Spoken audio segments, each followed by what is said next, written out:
नमस्कार साथियों, आप सभी का स्वागत है। आज हम समाजशास्त्र की केंद्रीय अवधारणा समाज के बारे में चर्चा करेंगे। आज हम समाज के बारे में संपूर्ण अध्ययन करेंगे। समाज का अर्थ, परिभाषा, प्रकार और पिछले वर्षों में जो प्रश्न पूछे गए हैं उनको भी हम देखेंगे। कुल 50 प्रश्न इस वीडियो में हमने शामिल किए हैं, तो इसके बाद में आपको कुछ अलग से पढ़ने की आवश्यकता नहीं रहेगी। तो पहले बात करते हैं समाज का अर्थ क्या है। तो समाजशास्त्र की केंद्रीय अवधारणा होने के नाते समाज का अध्ययन है वो महत्वपूर्ण हो जाता है। तो समाज को हम किस रूप में देखते हैं? कुछ सामाजिक विचारक है इसे सामाजिक समूह के रूप में देखते हैं, कुछ सामाजिक अंतःक्रिया के रूप में देखते हैं, कुछ सामाजिक व्यवस्था के रूप में देखते हैं। कुल मिला के बात यह है कि समाज की परिभाषा को लेकर समाजशास्त्रियों में एक मतता नहीं है।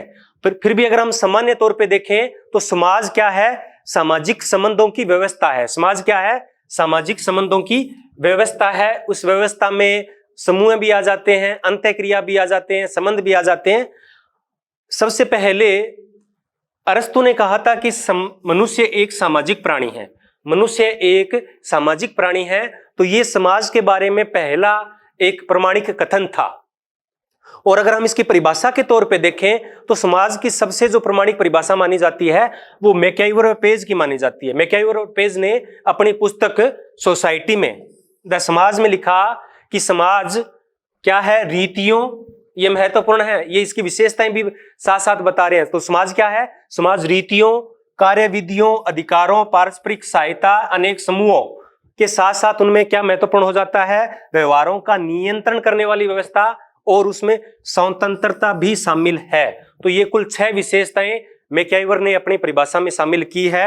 अगर एक अर्थ में मैकआइवर की परिभाषा को हम देखें तो एक अर्थ में क्या हो जाएगा? समाज सामाजिक संबंधों का जाल है। क्या है? समाज सामाजिक संबंधों का जाल है।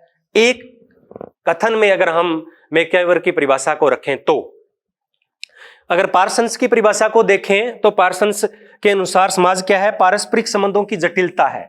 क्या है? पारस्परिक संबंधों की जटिलता। जब हम जटिलता शब्द की बात करते हैं तो उसमें सामाजिक संबंध आ जाते हैं जो कि आसानी से समझ में नहीं आते हैं। तो समाज क्या है? पार्सन्स के अनुसार सामाजिक संबंधों की जटिलता है जो किस पर आधारित है? साध्य एवं साधन संबंधों पर आधारित है। कुछ चीजों को प्राप्त करने के लिए कुछ संबंध बनाए जाते हैं। तो साध्य संबंधों की बात करते हैं तो पार्सन्स की जब आप परिभाषा देखोगे तो यह शब्द आपको जरूर रखना है, साध्य साधन संबंध। अगर हम इसकी परिभाषाओं की बात करें तो परिभाषाएं हमने बहुत ज्यादा नहीं रखी है क्योंकि परिभाषाएं इतनी ज्यादा है कि याद नहीं रह सकती और सारी परिभाषाएं याद करने की आवश्यकता भी आपको नहीं है। हमने केवल उन्हीं परिभाषाओं को लिया है जो कि महत्वपूर्ण है। तो प्रमुख जो महत्वपूर्ण परिभाषाएं हैं उन पे हम चर्चा करते हैं। पहली परिभाषा है जो महत्वपूर्ण है वो है गिडिन्स की।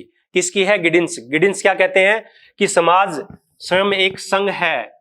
कई बार छोटा सा प्रश्न पूछ लिया जाता है, किसने कहा कि समाज एक संघ है? तो समाज एक संघ है, एक संगठन है, औपचारिक संबंधों की एक व्यवस्था है, योग है, जिसमें क्या होता है? सहयोग देने वाले व्यक्ति पारस्परिक रूप से एक दूसरे से संबंधित होते हैं। तो जितने भी परिभाषाएं आ रही है तो उनमें एक बात आप नोट करना कि सामाजिक संबंधों की बात बार बार की जा रही है। जब हम समाज की विशेषताओं को पढ़ेंगे तो समाज की विशेषताएं इन्हीं में से निकलेगी। अगर हमें किसी चीज की परिभाषा पता है, किसी अवधारणा की परिभाषाएं अगर पता है तो हम आसानी से विशेषताओं को भी याद कर सकते हैं। तो इसमें जो गिडिन्स की परिभाषा है उसमें 2 कीवर्ड्स हैं या 2 विशेषताओं का जिक्र किया है। नंबर 1 क्या है? समाज पारस्परिक जागरूकता है, यानी केवल व्यक्तियों का समूह नहीं है, समूह के बीच में संबंध है और वो एक दूसरे के क्या प्रति जागरूक है। पारस्परिक जागरूकता का नाम समाज है। ऐसा कौन कहते हैं? ऐसा गिडेन्स कहते हैं। दूसरी इन्होंने क्या बात बताई? समानता की चेतना या सहजातीयता। समानता की चेतना, वो चेतन रूप से एक दूसरे से समान है, तभी समाज का निर्माण हो पाता है। तो 2 प्रमुख विशेषताएं या कीवर्ड्स हैं गिडिन्स की परिभाषा के, एक पारस्परिक जागरूकता, दूसरा समानता की चेतना या सहजातीयता। ये प्रश्न कई बार परीक्षा में पूछा जा चुका है। आगे हम र्यूटर की परिभाषा की बात करें तो र्यूटर क्या मानते हैं कि समाज एक अमूर्त अवधारणा है। क्या है? समाज एक अमूर्त अवधारणा है। तो हम जब समाज की विशेषताओं पे चर्चा करेंगे तो एक विशेषता ये भी हो जाएगी कि समाज एक अमूर्त अवधारणा है, यानी जो सामाजिक संबंध है उनको देखा नहीं जा सकता, केवल महसूस किया जा सकता है। तो एक अमूर्त अवधारणा है जो कि एक समूह के सदस्यों के बीच पाए जाने वाले पारस्परिक अंतर संबंधों की जटिलता का बोध कराते हैं। बार बार वही बात आ रही है, अंतर संबंधों की जटिलता का बोध कराते हैं। अगर हम इसकी कीवर्ड्स की बात करें या मुख्य विशेषताओं की बात करें र्यूटर की परिभाषा की, तो इसमें एक चीज जरूर आएगी, आपसी संबंधों की संपूर्णता। अगर र्यूटर की परिभाषा आएगी तो हमें यह शब्द जरूर देखने को मिलेगा, आपसी संबंधों की संपूर्णता, क्योंकि यह परिभाषा बेसिकली किसमें दी गई है, ये परिभाषाएं दी गई है अंग्रेजी में। जब इनका हिंदी अनुवाद करते हैं तो अलग अलग तरीके से इनका अनुवाद किया जाता है, लेकिन फिर भी जितने भी हिंदी अनुवाद होंगे उन सब में पारस्परिक या आपसी संबंधों की संपूर्णता का बोध जरूर होगा। गिलीन की परिभाषा देखें तो गिलीन की परिभाषा के अंदर 3 कथन जरूर आएंगे, एक सामान्य हित, सामान्य भूभाग और सामान्य रहन सहन। ये अगर परिभाषा में आते हैं तो परिभाषा किसकी होगी, गिलीन की होगी। ध्यान से देखना 3 शब्द, सामान्य हित, सामान्य भूभाग, सामान्य रहन सहन, जिस परिभाषा में आएंगे वो परिभाषा किसकी होगी, वो परिभाषा गिलीन की होगी। आगे गिन्सबर्ग क्या कहते हैं कि ऐसे व्यक्तियों के समुदाय को समाज कहा जाता है, ऐसे व्यक्तियों के समुदाय को समाज कहा जाता है। यहां इन्होंने समुदाय की बात कर ली है साथ में, जो कपित्ते संबंधों की विधियों द्वारा, जो कपित्ते संबंधों की, फिर संबंधों की बात की जा रही है, संबंधों की विधियों द्वारा पारस्परिक एकीभूत है और उन व्यक्तियों से भिन्न है जो इस प्रकार के संबंधों द्वारा बंधे हुए नहीं है। यानी समाज जो आपसी संबंधों से बंधे हुए हैं उनको कहते हैं, जो समाज के संबंधों या आपसी संबंधों से बंधे हुए नहीं है। यानी कोई अगर जंगल में व्यक्ति निवास करता है तो वो समाज का अंग नहीं है, ऐसा कौन कह रहे हैं, ऐसा गिन्सबर्ग कहते हैं। ग्रीन क्या कहते हैं, ग्रीन कहते हैं समाज एक बहुत बड़ा समूह है। समाज क्या है, एक बहुत बड़ा समूह है जिसका कोई भी व्यक्ति सदस्य हो सकता है, कोई भी व्यक्ति सदस्य हो सकता है। समाज जनसंख्या, संगठन, समय, स्थान और स्वार्थों से बना हुआ है। तो समाज के अंदर ये सब चीजें आती है, जनसंख्या आती है, जनसंख्या का संगठन आता है, कोई निश्चित अवधि होती है, निश्चित स्थान होता है। तो ये परिभाषा किसकी थी, ये परिभाषा ग्रीन की थी। अब हम राइट की परिभाषा देखें तो राइट ने कहा है कि केवल समाज व्यक्तियों का समूह नहीं है। राइट की परिभाषा भी महत्वपूर्ण है। क्या कहते हैं राइट, कि समाज केवल व्यक्तियों का समूह नहीं है बल्कि क्या है, समूह में रहने वाले व्यक्तियों के संबंधों की व्यवस्था है। समाज केवल व्यक्तियों का समूह नहीं है बल्कि समूह में रहने वाले व्यक्तियों के संबंधों की व्यवस्था है। तो ये कुल 6 परिभाषाएं थी जो महत्वपूर्ण थी। 2 पहले हम कर चुके थे, मैकआइवर की और गिली उस पार्सन्स की। तो कुल 8 परिभाषाएं आपको याद हो चुकी है। अब हम चलते हैं इसकी विशेषताओं की ओर। समाज की विशेषताएं कौन कौन सी है, विशेषताओं से भी प्रश्न पूछे जाते हैं। तो पहली बात क्या है, समाज पारस्परिक जागरूकता है। किसने कहा समाज पारस्परिक जागरूकता है, गिडेंस ने। किसने कहा, गिडेंस ने कहा, ये विशेषता गिडेंस ने बताई। दूसरी अमूर्त व्यवस्था है। समाज क्या है, अमूर्त व्यवस्था है। और साथ में किस प्रकार की व्यवस्था है, सामयिक व्यवस्था है, यानी शरीर की भांति उसके अलग अलग अंग है लेकिन वो मिलकर कार्य करते हैं। जिस प्रकार से शरीर के साथ विभिन्न हाथ, पैर, सिर अलग अलग होते हुए भी एक इकाई के रूप में कार्य करते हैं, उसी प्रकार समाज के भी विभिन्न अंग है, वो एक इकाई के साथ मिलकर कार्य करते हैं। तो समाज को सामयिक किसने माना, स्पेंसर ने माना। किसने माना, स्पेंसर ने माना। आगे है, समाज के अंदर श्रम विभाजन होता है। क्या होता है, श्रम विभाजन होता है, कार्य का बंटवारा होता है और साथ में सामाजिकता का गुण होता है। क्या होता है, सामाजिकता का गुण है। व्यक्ति है वो दूसरे व्यक्ति के साथ रहना पसंद करता है। तो ये सामाजिकता की बात कौन करते हैं, ये जॉर्ज सिमेल करते हैं। किसने कहा कि सामाजिकता समाज का अनिवार्य गुण है, तो उत्तर क्या जाएगा, सिमेल आ जाएगा। क्या आ जाएगा, सिमेल आ जाएगा। समाज की एक जीवन अवधि होती है, वो लंबी होती है और उस लंबी जीवन अवधि को बनाए रखने के लिए समाज प्रजनन की व्यवस्था करता है। किसकी व्यवस्था करता है, प्रजनन की व्यवस्था करता है। समाज में क्या होता है, परिवर्तनशीलता होती है। समाज कभी भी स्थिर नहीं होता है, हमेशा परिवर्तन चलता रहता है। हाँ, परिवर्तन की गति मंद या तेज हो सकती है। आगे क्या है कि समाज मनुष्यों से बाहर भी होता है। सबसे महत्वपूर्ण विशेषता है कि समाज केवल मनुष्यों तक सीमित नहीं है, बल्कि मनुष्यों से बाहर भी होते हैं। जैसे कि मनुष्य के निकटवर्ती जो जीव है, चिंपांजी है, गोरिल्ला है, बंदर है, चींटियां हैं या अन्य कोई पशु जगत है, उनमें भी क्या है, समाज है। यानी समाज केवल मनुष्यों तक सीमित नहीं है। अन्य प्राणियों को और मनुष्य को अलग कौन करता है? संस्कृति करती है। समाज दोनों में होता है, लेकिन उनमें क्या होती है? संस्कृति नहीं होती है, और मनुष्यों के अंदर क्या होती है? संस्कृति होती है। तो ये कथन था वो मुख्य रूप से मैक्यावर का है। मैक्यावर ने कहा जहां कहीं भी जीवन है, जहां कहीं भी जीवन है यानी जीवित प्राणी जहां रहते हैं वहां समाज है। ये कथन किसका है? मैक्यावर का है। ये भी कई बार परीक्षा में पूछा गया है। अगली विशेषता बात करें कि समाज के अंदर सहयोग भी होता है और समाज के अंदर संघर्ष भी होता है। सहयोग और संघर्ष दोनों चलते हैं। ये कथन भी दिया इसका, समाज संघर्ष से कटा हुआ सहयोग है। समाज संघर्ष से कटा हुआ सहयोग है, यानी समाज के अंदर संघर्ष है लेकिन उसके बावजूद भी उसके अंदर क्या है? सहयोग है। ये भी किसने कहा था? मैक्यावर ने कहा था। समाज के अंदर समानता भी होती है और असमानता भी होती है। समानता भी होती है और असमानता होती है। अगर समानता होगी तो सारे जो कार्य हैं वो एक जैसे लोग करेंगे, तो कुछ कार्य फिर कोई भी नहीं कर पाएगा। इसलिए कार्यों का बंटवारा किया जाता है। तो इससे क्या है? समानता भी होती है और असमानता भी होती है, संघर्ष भी होता है और सहयोग भी होता है। अगली विशेषता की बात करें तो समाज की वृहत संस्कृति होती है।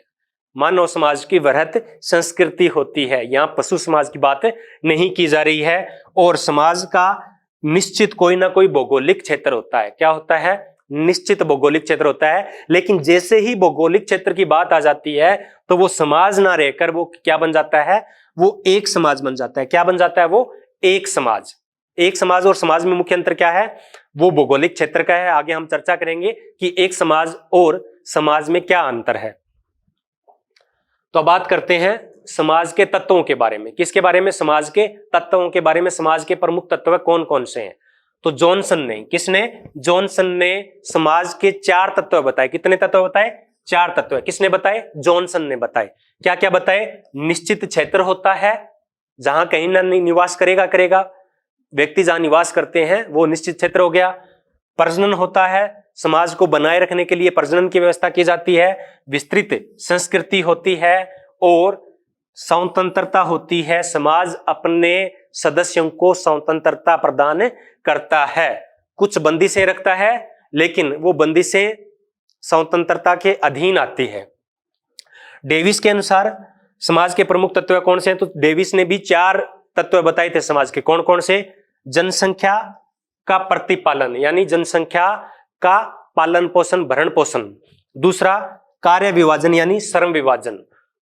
आगे समूह का संगठन, यानी समाज है वो व्यक्तियों का केवल समूह ही नहीं होगा बल्कि उस समूह के अंदर संगठन भी होगा निश्चित। और सामाजिक व्यवस्था की निरंतरता। तो जो सामाजिक व्यवस्था है, समूह के अंदर जो व्यवस्था बना रखी है उसमें निरंतरता होना भी जरूरी है। ऐसा कौन कहते हैं? डेविस कहते हैं। कौन कहते हैं? डेविस कहते हैं। अब हम बात कर रहे थे समाज और एक समाज में अंतर। समाज और एक समाज में अंतर। तो समाज क्या है? सामाजिक संबंधों का जाल है, इसलिए क्या हो गया? समाज है वो अमूर्त है। लेकिन एक समाज व्यक्तियों का समूह है, उसमें निश्चित भौगोलिक क्षेत्र और उस भौगोलिक क्षेत्र में रहने वाले व्यक्ति हैं, तो इसलिए एक समाज को मूर्त माना जाता है। यही सबसे बड़ा अंतर है। समाज विस्तृत, जटिल और व्यापक अवधारणा है, जबकि एक समाज है वो अपेक्षाकृत सरल और सीमित अवधारणा है। और उसमें व्यवहारों के अंदर क्या होती है? समानता होती है। एक समाज में क्या होती है? व्यवहारों में समानता होती है और समाज में व्यवहारों में समानता अपेक्षाकृत कम होती है। आगे है कि इसका कोई निश्चित भौगोलिक दायरा नहीं होता है समाज का। और जिस दायरे की बात करते हैं, जैसे कि राजस्थान का समाज, तो क्या होगा? जैसे ही राजस्थान शब्द जुड़ गया, जैसे ही जयपुर शब्द जुड़ गया, जैसे ही दिल्ली शब्द जुड़ गया, जैसे ही लखनऊ शब्द जुड़ गया, वो किस में आ जाएंगे? वो एक समाज की श्रेणी में आ जाएंगे।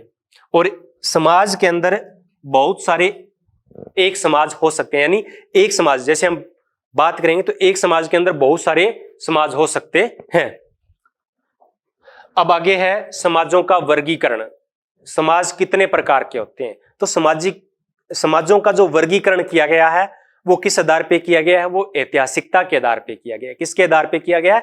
ऐतिहासिकता के आधार पे। प्राचीन समाज और नए समाज, प्राचीन काल से लेकर आधुनिक जो समाज है उनकी जो विभिन्न व्यवस्था रही है उसके आधार पर समाजों का वर्गीकरण किया गया है और उनको अलग अलग नामों से सबने अपने अपने तरीके से इनका वर्गीकरण किया है। तो पहले अगर हम बात करें स्पेंसर की, तो स्पेंसर, उससे पहले काम्टे की भी बात करें तो काम्टे ने भी समाज के 3 स्तर बताए थे, या समाज को कालखंडों के रूप में 3 भागों में विभाजित किया था।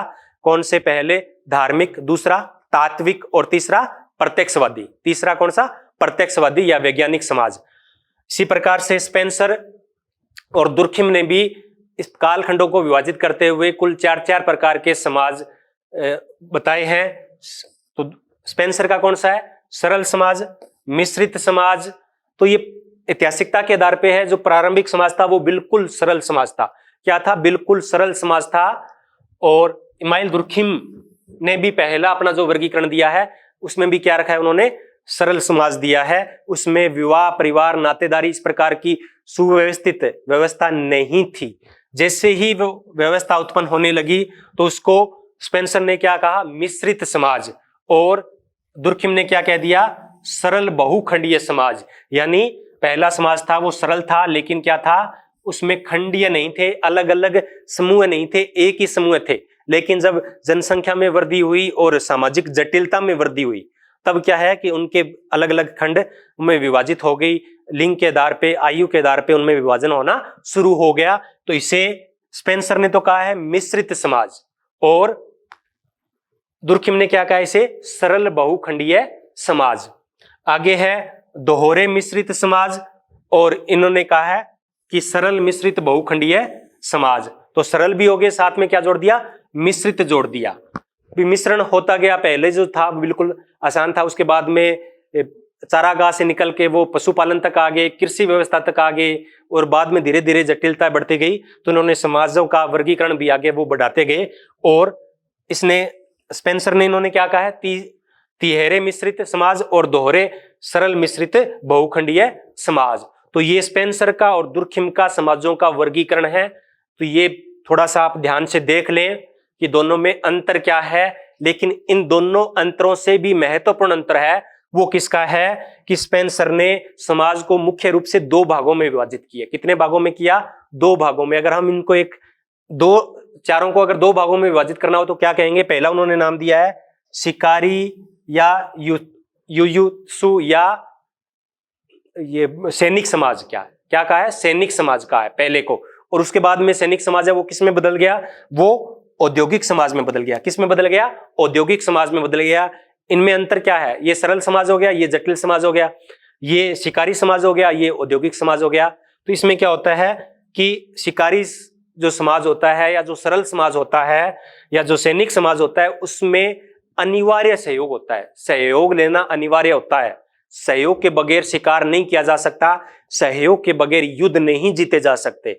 लेकिन जो औद्योगिक समाज है वो क्या है? उसमें सदस्यता या जो सहयोग है वो अनिवार्य नहीं है। इसी प्रकार दुर्खिम को भी हम 2 भागों में, समाज को 2 भागों में बांट सकते हैं। यांत्रिक समाज यानी यंत्र के भांति जब मनुष्य कार्य करता था, और दूसरा सामूहिक समाज यानी आधुनिक समाज जिसमें जो श्रम विभाजन है वो काफी बढ़ गया है।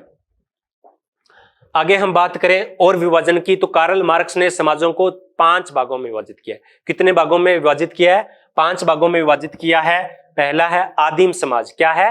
आदिम समाज। आदिम साम्यवादी युग की बात की। आदिम में यानी किसी प्रकार की कोई वर्ग व्यवस्था नहीं थी, सभी कोई निजी संपत्ति का कोई भी उस समय उदय नहीं हुआ था। दूसरा है एशियाई समाज। एशियाई समाज को कर्षक समाज भी कह सकते हैं और भारत इसका अच्छा उदाहरण है। तीसरे प्रकार की बात करें तो प्राचीन समाज, और बाद में हम बात करें तो सामंतवादी समाज, और बाद में अब कौन सा चल रहा है? पूंजीवादी समाज। तो ये कार्ल मार्क्स ने कुल 5 समाजों का वर्गीकरण किया है, विभाजन किया है। अगर हम एंथोनी गिडेंस की बात करें, तो एंथोनी गिडेंस ने कुल 7 प्रकार के समाजों की चर्चा की है। कितने प्रकार के? 7 समाज बताए हैं। पहला शिकारी या खाद्य संग्रहण अवस्था जो मनुष्य की प्रारंभिक अवस्था थी, उसके बाद में दूसरी अवस्था कौन सी आ गई? दूसरी आ गई थी एग्रीकल्चर, कृषक समाज की बात की है। तीसरे में उन्होंने चारागाही समाज या पशुपालन वाली अवस्था की बात की है। चौथे में उन्होंने परंपरागत समाज की है, यानी जो मध्यकाल का समाज था उसकी बात की है। और बाद में उन्होंने 3 की है, पहली दुनिया, दूसरी दुनिया और तीसरी दुनिया के समाज। पहली दुनिया के समाज को उन्होंने मांगा है जो औद्योगिकृत हो चुके हैं, अमेरिका और पश्चिम के देश। दूसरी दुनिया के देश में गिडेंस ने शामिल किए हैं साम्यवादी देशों को। किनको किया है? साम्यवादी देशों को, रूस है, चीन है, इनको। और तीसरी दुनिया के देश में शामिल किया है अफ्रीका और एशिया के समाजों को। कुछ और अन्य विभाजन हैं जो कभी कभी परीक्षाओं में पूछे जाते हैं, उन पे भी हम चर्चा करते हैं। वर्गीकरण वही है, सरल समाज और जटिल समाज, प्राचीन समाज और आधुनिक समाज, सैनिक समाज और औद्योगिक समाज। लेकिन प्रत्येक समाजशास्त्रियों ने अपने अपने तरीके से इनको परिभाषित करने का या वर्गीकृत करने का प्रयास किया है। तो जैसे कि गेमिनसॉफ्ट और गेसेलसॉफ्ट, ये वर्गीकरण किया है, टोनीज ने किया है। ये जर्मन भाषा का शब्द होता है जिसका अर्थ होता है, गेमिनसॉफ्ट का अर्थ होता है समुदाय और गेसेलसॉफ्ट का अर्थ होता है संघ या समिति। उत्तर आधुनिक समाज की बात है वो सर्वप्रथम किसने की? डेनियल बेल ने की। किसने की? डेनियल बेल ने। उत्तर औद्योगिक समाज यानी औद्योगिक के बाद की अवस्था, ये इन्होंने 1973 में पहली बार इस शब्द का प्रयोग किया था। इसे ज्ञान समाज, सूचना समाज भी कहा जाता है या सेवा समाज भी कहा जाता है। और इसको जो उत्तर औद्योगिक समाज है, इसको टॉफलर ने थर्ड वेब कहा है। क्या कहा है? थर्ड वेब कहा है। औद्योगिक समाज शब्द का पहली बार प्रयोग किसने किया था? सेंट साइमन ने किया। किसने किया? सेंट साइमन ने औद्योगिक समाज शब्द का पहली बार प्रयोग किया। और औद्योगिक समाज के बाद की यह अवस्था है उत्तर आधुनिक या उत्तर औद्योगिक समाज। उसके बाद सिविल सोसाइटी या नागरिक समाज की जो चर्चा की है वो किसने की है? कार्ल मार्क्स ने की है। स्वनिर्देशित, परनिर्देशित और परंपरा निर्देशित, ये डेविड रिजमैन ने समाजों के 3 प्रकार बताए। स्वनिर्देशित यानी समाज की जो पहली अवस्था थी उसमें जब नियम नहीं बने थे तो वो समाज को क्या कहा है? रिजमैन ने स्वनिर्देशित। और जो आधुनिक समाज है, जो औद्योगिक समाज है, नगरीय समाज है, उनको उन्होंने क्या कहा है? परनिर्देशित। और जो प्राचीन समाज है या मध्यकालीन समाज है या जो ग्रामीण समाज है, सरल समाज है, उसको रिजमैन ने क्या कहा है? परंपरा निर्देशित समाज कहा है, जहां परंपराएं आज भी महत्वपूर्ण होती है। औद्योगिक श्रेणी में आ जाएगा तो वो क्या हो जाएगा? परनिर्देशित हो जाएगा। परिस्थिति समाज और संविदा समाज, परिस्थिति समाज और संविदा समाज। परिस्थिति में वो बात कर रहे हैं प्रदत्त परिस्थिति की। किसकी? प्रदत्त परिस्थिति की। तो कुछ समाज ऐसे होते हैं जिनमें प्रदत्त परिस्थिति आज भी महत्वपूर्ण होती है, जैसे कि भारत में जाति से परिस्थिति है वो निर्धारित होती है। तो वो किस समाज की बात कर रहे हैं? परिस्थिति समाज की बात कर रहे हैं। और आजकल जो आधुनिक समाज है, औद्योगिक समाज है, उनको उन्होंने क्या कहा है? संविदात्मक समाज कहा है। ये वर्गीकरण किसने किया? ये हेनरी मैन ने किया। किसने किया? हेनरी मैन ने किया। परंपरागत एवं तार्किक समाज, परंपरागत और तार्किक समाज, मैक्स वेबर। तार्किकता की बात कौन करते हैं? मैक्स वेबर करते हैं। पवित्र समाज और धर्मनिरपेक्ष समाज, पवित्र वही प्राचीन समाज को उन्होंने पवित्र समाज कहा है। किसने? हार्वर्ड बेकर ने। और आधुनिक समाज को क्या कहा है? धर्मनिरपेक्ष समाज कहा है। बंद समाज यानी जो प्राचीन समाज था और खुला समाज जो आधुनिक समाज है, ये वर्गीकरण किसने किया? ये कार्ल पॉपर ने किया। किसने किया? कार्ल पॉपर ने किया। इसके अलावा और है अशीर्षी समाज और शीर्षी समाज। अशीर्षी और शीर्षी, शीर्षी समाज का मतलब है कि जो मुखिया होता है, जो समाज के जो मुख्य लोग होते हैं या जिनसे समाज जो चलाते हैं, समाज का जो औपचारिक संगठन होता है, जैसे कि अब हमारा समाज किससे निर्देशित है? सरकारों द्वारा निर्देशित है। सरकार है वो समाज को निर्देशित करती है। और सरकारों का चुनाव किस प्रकार से होता है? औपचारिक तरीके से होता है। किससे होता है? औपचारिक तरीके से। तो इवांस प्रीचार्ड ने इनको कहा है जिनमें औपचारिक संगठन पाया जाता है उनको शीर्षी समाज, और जो जनजातीय समाज थे या जो प्राचीन समाज थे उनको अशीर्षी समाज कहा है, जिनमें जो मुखिया होता है वो औपचारिक नहीं होता है बल्कि अनौपचारिक होता है। स्वच्छ समाज और रुग्ण समाज, एरिक फ्रॉम ने कहा है स्वच्छ और रुग्ण बीमार समाज। धार्मिक, तात्विक और प्रत्यक्षवादी कामटे हम पहले ही चर्चा कर चुके हैं। और उसके बाद में एक और महत्वपूर्ण है कर्षक समाज की अवधारणा। किसकी? कर्षक समाज की अवधारणा। तो इससे भी 2-3 प्रश्न है वो बन सकते हैं। कर्षक समाज की अवधारणा किसने दी थी? रॉबर्ट रेडफील्ड ने दी। किसने दी?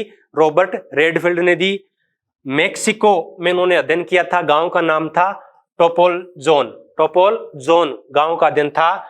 और 1956 में इन्होंने इस अध्ययन के आधार पे एक पुस्तक लिखी। पुस्तक का नाम क्या था? Peasant society and culture. Peasant society and culture में इन्होंने ये अवधारणा दी।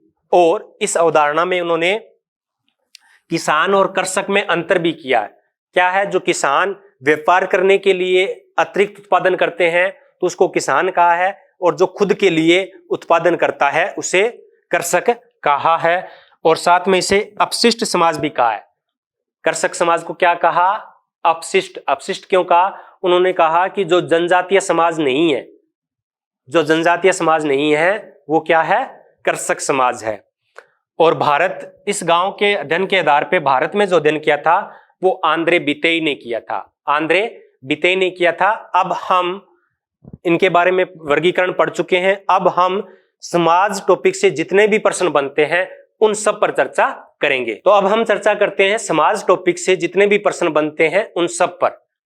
तो पहला प्रश्न है, जहां कहीं भी समाज है, जहां कहीं भी समाज है, जहां कहीं भी जीवन है, जहां कहीं भी जीवन है वहां समाज है। ये कथन किसका है? ये कथन है मैकआइवर का है। किसका है? मैकआइवर का है। किसका है? मैकआइवर ने कहा जहां कहीं भी जीवन है वहां समाज है। दूसरा प्रश्न है, किसने कहा कि समाज को उन मानवीय संबंधों की संपूर्ण जटिलता साध्य साधन संबंधों की बात कौन करता है? पार्सन्स करता है। तो इसका सही आंसर क्या होगा? पार्सन्स। तीसरा हमारा प्रश्न है, सर्वप्रथम उत्तर औद्योगिक समाज की अवधारणा किसने दी? डेनियल बेल ने दी थी। कब दी थी? 1973 में दी थी। चौथा प्रश्न है हमारा, समाज स्वयं एक संघ है, संगठन है। यह बात किसने की थी? गिडिन्स ने की। किसने कही? गिडिन्स ने कही। पांचवा प्रश्न, निम्नलिखित में से समाज की कौन सी विशेषता मैकआइवर द्वारा नहीं बताई गई है? मैकआइवर ने जो परिभाषा दी है उन परिभाषाओं से यह प्रश्न लिया गया है। तो रीतियां बताई थी, कार्य प्रणालियां को जिक्र किया था, स्वतंत्रता का जिक्र किया था। लेकिन मैकआइवर क्या है? समाज को क्या मानते हैं? अमूर्त व्यवस्था मानते हैं। तो इसका सही आंसर हो जाएगा मूर्त व्यवस्था की बात है वो मैकआइवर ने नहीं की थी। प्रश्न नंबर 6, समाज ऐसे व्यक्तियों का संग्रह है जो कुछ संबंधों या व्यवहार की कार्य विधियों द्वारा संगठित है और उन व्यक्तियों से भिन्न है जो इस प्रकार के संबंधों द्वारा बंधे हुए नहीं है। गिन्सबर्ग, ये भी परिभाषा हमने देखी थी। अगला प्रश्न है प्रश्न नंबर 7, समाज एक अमूर्त अवधारणा है। ये किसने कहा था? ये र्यूटर ने कहा था, जिसको क्या कराता है? संपूर्णता का बोध कराता है र्यूटर। प्रश्न नंबर 8, निम्नलिखित में से कौन सी विशेषता समाज की नहीं है? अमूर्त अवधारणा है, अन्योन्य आश्रितता है, परस्पर जागरूकता है, जटिलता है, मनुष्यों तक सीमित। समाज क्या है? मनुष्यों तक सीमित नहीं है बल्कि मनुष्यों से बाहर भी है। तो इसका सही आंसर हो जाएगा मनुष्यों तक सीमित। प्रश्न नंबर 9, किस समाज को बहुलवादी समाज कहा जाता है? किस समाज को बहुलवादी समाज कहा जाता है? तो उत्तर औद्योगिक समाज को बहुलवादी समाज कहा जाता है। प्रश्न नंबर 10, समाज को साम्यवाद के रूप में या सामाजिक डार्विनवाद के रूप में किसने रखा? स्पेंसर ने रखा। किसने रखा? स्पेंसर ने रखा। प्रश्न नंबर 11, सैनिक और औद्योगिक समाज के रूप में वर्गीकरण किसने किया? स्पेंसर ने किया। किसने किया? स्पेंसर ने। यांत्रिक और साम्यवादी एकता के रूप में समाजों का वर्गीकरण किसने किया? इमाइल दुर्खिम ने किया। किसने किया? इमाइल दुर्खिम ने। आगे है द स्ट्रक्चर ऑफ सोसाइटी। ये पुस्तक किसने लिखी? एम.जे. लेवी ने लिखी। किसने लिखी? M J. Levy. The structure of society, समाज की संरचना। प्रश्न नंबर 14, समाज व्यक्तियों का समूह है जो अंत्यक्रिया द्वारा संबंधित है। ये परिभाषा किसने दी? ये जॉर्ज सिमेल ने दी। ये परिभाषा हमने नहीं बताई थी, ये परिभाषा नई है, तो आप अपने नोट्स के अंदर इसको ऐड कर सकते हो कि समाज व्यक्तियों का समूह है जो अंत्यक्रिया द्वारा संबंधित है, जॉर्ज सिमेल ने। जो समाजों का वर्गीकरण किया था, तो स्पेंसर ने किस वर्गीकरण को शामिल नहीं किया था? तो सरल बहुखंडीय समाज। सरल बहुखंडीय समाज किसने दिया था? दुर्खिम ने दिया था। किसने बताया था? दुर्खिम ने बताया था। डेनियल थॉर्नर ने कृषक समाज को कितने भागों में विभाजित किया? तो 3 भागों में विभाजित किया। कितने भागों में विभाजित किया? 3 भागों में विभाजित किया। इमाइल दुर्खिम ने समाज के कितने प्रकार बताए? 4 प्रकार बताए। कितने प्रकार बताए? 4 प्रकार। टोनीज ने समाज के लिए किस शब्द का प्रयोग किया है? तो समाज के लिए गेसेल सॉफ्ट। गेमिन सॉफ्ट है वो समुदाय के लिए प्रयोग किया है। प्रश्न number 19, the coming of post industrial society किसने लिखी? डेनियल बेल ने लिखी। कब लिखी? 1973 में लिखी। प्रश्न नंबर 20, अगस्ट काम्टे ने समाज के उद्विकास के कौन से चरण का वर्णन नहीं किया है? तो धार्मिक, तात्विक और प्रत्यक्षवादी 3 प्रकार का वर्गीकरण किया था, बर्बर का नहीं किया था। बर्बर का किसने जिक्र किया था? मॉर्गन ने किया था। मॉर्गन ने बताए थे जंगली, बर्बर और सभ्य। मॉर्गन ने कौन से बताए थे? जंगली, बर्बर और सभ्य। तो ये बर्बर अवस्था है वो किसने बताई थी? मॉर्गन ने बताई थी। किसने कहा कि समाज व्यक्तियों का समूह नहीं है, बल्कि समूह सदस्यों के बीच संबंधों की एक व्यवस्था है? तो ये किसने कहा था? राइट ने कहा था। सी राइट ने कहा था। प्रश्न नंबर 22, पारस्परिक जागरूकता या समानता की चेतना की बात कौन कह रहा था? गिडेंस कह रहे थे। कौन कह रहे थे? गिडेंस कह रहे थे। प्रश्न नंबर 23, किसने उत्तर आधुनिक समाज को भगोड़ा समाज कहा? ये एक नया प्रश्न है। किसने उत्तर आधुनिक समाज को भगोड़ा समाज कहा? एंथोनी गिडेंस ने कहा। ये नया प्रश्न है और 1-2 बार पूछा भी गया है, तो आप अपने नोट्स में इसको ऐड कर सकते हैं। एंथोनी गिडेंस ने अवस्थाओं के आधार पे समाज के कितने प्रकार बताए थे? 7 प्रकार बताए थे। कितने बताए थे? 7 प्रकार। प्रश्न नंबर 25, लोक समाज या कृषक समाज की अवधारणा किसने दी? रॉबर्ट रेडफील्ड ने दी थी, जिसकी चर्चा अभी हमने की थी। जॉनसन ने समाज के 4 तत्व बताए, उनमें से कौन सा तत्व है का जिक्र जॉनसन ने नहीं किया? तो जॉनसन ने समाज को क्या माना था? मूर्त व्यवस्था माना था। क्या माना था? मूर्त व्यवस्था। अमूर्तता का जिक्र उन्होंने नहीं किया। बाकी 3 विशेषताएं उन्होंने या 3 तत्व उन्होंने बताए थे। प्रश्न नंबर 27, किसने अपनी परिभाषा में सामान्य हित, सामान्य भूभाग, सामान्य रहन सहन? गिलीन ने। किसने? गिलीन ने। प्रश्न नंबर 28, कौन सा तत्व है एक समाज और समाज को अलग करता है? एक समाज और समाज के अंदर मुख्य अंतर किस चीज को लेकर है?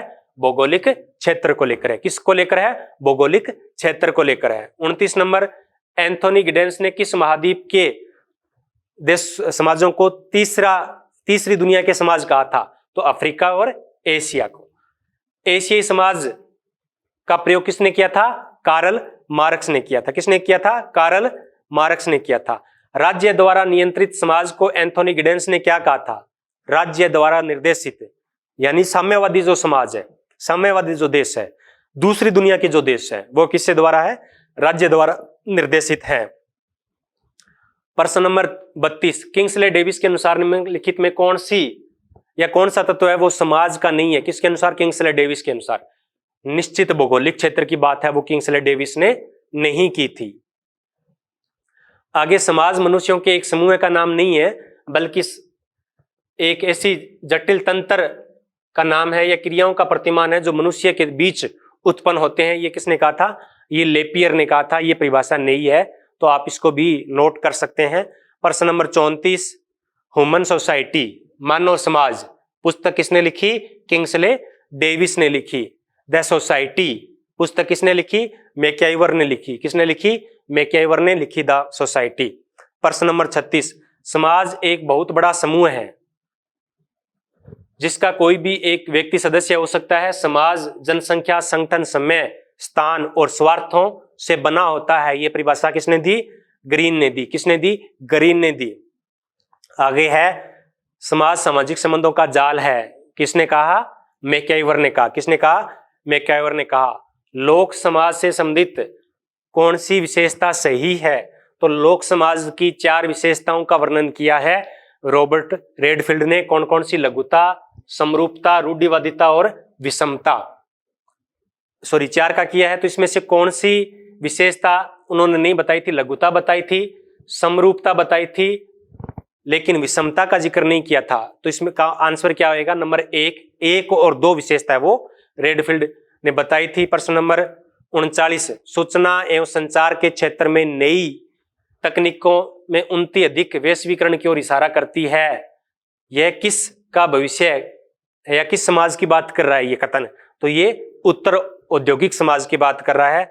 अब है प्रश्न नंबर 40, समाज से क्या तात्पर्य है? तो समाज का अगर हम एक अर्थ में कहें तो समाज क्या है? सामाजिक संबंधों की व्यवस्था है। तो ये कुल हमारे 40 प्रश्न थे और समाज से रिलेटेड जितने भी प्रश्न बनते थे उनको शामिल करने का प्रयास किया है। अगर आपको ये वीडियो पसंद आया हो तो चैनल को सब्सक्राइब जरूर करें और वीडियो को लाइक करें। आपने इतने प्रेम से सुना इसलिए आपका बहुत बहुत धन्यवाद।